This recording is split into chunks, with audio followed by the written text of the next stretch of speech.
Bonjour à tous et bienvenue à la revue de la presse ce matin, édition du 25 juin 2026. Commençons par le quotidien Mutation qui titre en grande une Cameroun, un pays sous cale. Le groupement des entreprises du Cameroun IGCAM dénonce un climat des affaires délétère et pointe l'inertie au sommet de l'État à l'occasion de son assemblée générale. Les détails sont à retrouver à la page 7.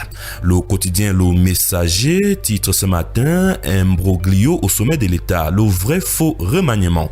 Analyste politique, président du pont de convergence et non moins auteur de Ni Messie ni Miracle, l'Afrique face à la guerre de quatrième génération, Siri Chamba revisite le jour où l'État a failli lier sa propre mort sur les antennes du poste national de la CIATV. Les détails sont à retrouver à la page 2. Cameroun Tribune s'intéresse à l'élection à la francophonie et titre La Mauritanie en campagne. Au nom du chef de l'État, le ministre d'État, secrétaire général de la présidence de la République, Ferdinand Ngongo, a reçu hier en audience le ministre mauritanien de l'Environnement.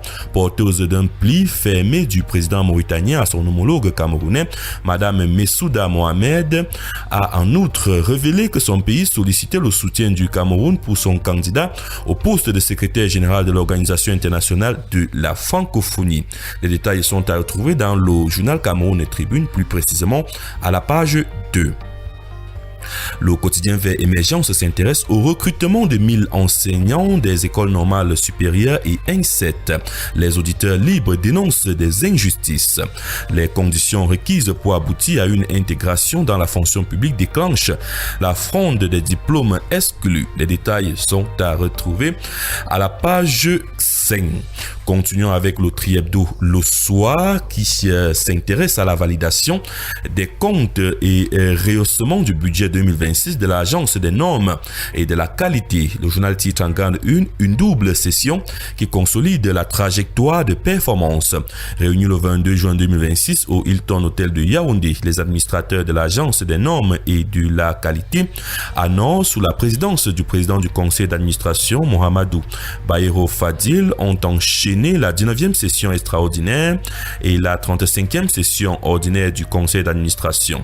Les travaux ont permis de passer en revue la mise en œuvre des résolutions antérieures, de valider la gestion de la direction générale à travers l'examen des comptes et d'évaluer la performance 2025 marquée par un taux global de réalisation de 93,59%, ce qui a permis d'acter le recadrage du budget 2026 rehaussé de 16 à 19 milliards de francs CFA afin de renforcer les missions stratégiques de normalisation et de qualité. Les détails sont à retrouver à la page 3.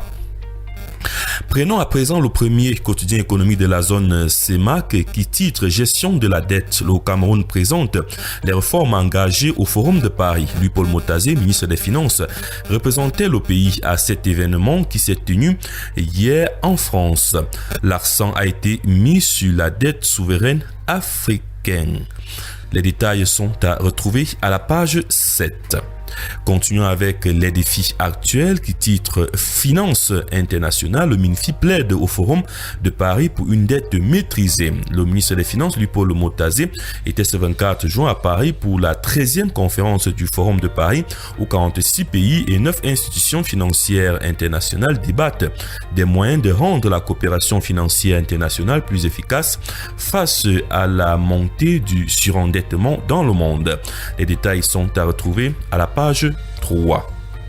Le quotidien Econews s'intéresse au secteur informel et titre en grande une le géant invisible qui génère près de la moitié du PIB national. Avec 3,8 millions d'unités et 76% des emplois, le secteur informel génère près de la moitié du PIB camerounais. Un poids écrasant qui fait office d'amortisseur social face à la poussée démographique mais pose un défi majeur pour les finances publiques.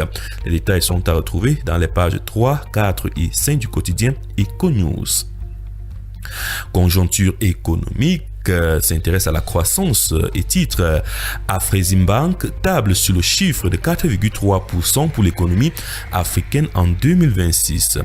Porté par la demande intérieure, la progression des services et un regain des investisseurs dans les infrastructures, le continent africain devrait poursuivre une croissance soutenue en 2026, révèle le dernier rapport d'Afreximbank. Mais derrière cette prévision, un élément essentiel demeure. L'Afrique doit transformer sa croissance encore trop dépendante des matières premières en levier de développement. Les détails sont à retrouver à la page 12 du journal Conjoncture économique. Prenons cette fois-ci l'info à chaud qui titre en grande une Canal+. Mépris des consommateurs camerounais par Canal+. Le peuple en a marre. Les détails de cette information sont à retrouver à la page 4. L'hebdomadaire d'information générale et d'enquête, le Témoin, ce matin s'intéresse à Chalta Afrique et titre Ketia Koutes, l'espoir de l'Afrique centrale. Élue administratrice représentant l'Afrique centrale au conseil d'administration de la nouvelle banque de développement Chalta Afrique, le ministre camerounaise de l'Habitat porte désormais sur ses épaules les attentes de tout un continent. Des dizaines de millions d'Africains sans toit, décents, espèrent que sa voix pèse dans les décisions de l'institution en pleine renaissance. Les détails sont à retrouver à la page 2. Terminons avec le quotidien Réalité Plus qui n'est pas en reste et titre également ce matin interview exclusive du ministre Célestine Ketia Koutes, élu membre du conseil d'administration de Chalta Development Bank. Mon élection au conseil d'administration de Chalta Development Bank est une victoire du Cameroun et du président Paul Biya.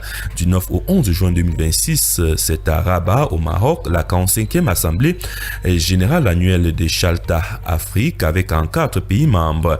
Chalta Development Bank, surprise, le ministre de l'Habitat et du Développement urbain a été élu membre du conseil d'administration.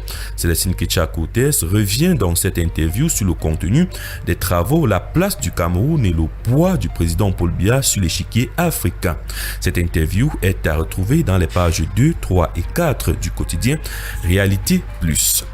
Mesdames, Messieurs, c'est la fin de la revue de la presse de ce matin. Nous vous remercions d'avoir été à l'écoute et vous renvoyons dans les kiosques à journaux pour entrer en possession de votre journal à la somme de 400 francs CFA. Bonne lecture et excellente journée à tous.